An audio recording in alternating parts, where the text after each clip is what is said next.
সকালবেলা মেয়ে বায়না ধরছে, খ্যাম ধরছে যে ঘুরতে যাবে, অনেক জেদ করতেছে। তো ভাবলাম মেয়ে যখন রেডি হয়েছে মেয়েকে নিয়ে একটু ঘুরে আসা যাক।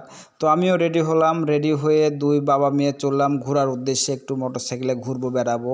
তো ভাবলাম ঘুরতে যখন বের হয়েছি একটু ছোটো ফুপির বাসার দিকে যাওয়া যাক, সেভাবে আর যাওয়াই হয় না অনেক ব্যস্ততার কারণে।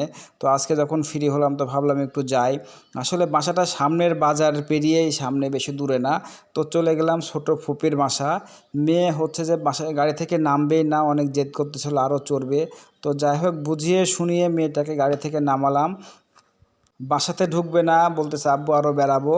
এটা হলো ফুফাতো ভাই, ফুফাতো ভাইয়ের সঙ্গে দেখা হয়ে দুজন মিলে এখন হচ্ছে যে খেলা করতেছে, খেলা করে মনটা একটু ভালো। আসলে অনেক দিন পরে ফুপির বাসায় আসলাম, আসলে আমারও ভালো লাগতেছে, এভাবে আসাই হয় না, সময় সুযোগ মিলে না। তো খাওয়া দাওয়া শেষ করে আবার বাসার দিকে রওনা দেব। মেয়েটার মন এখন অনেকটাই ভালো। তো খাওয়া দাওয়া শেষ করলাম, খাওয়া দাওয়া শেষ করে এখন আবার বাসায় চলে যাব।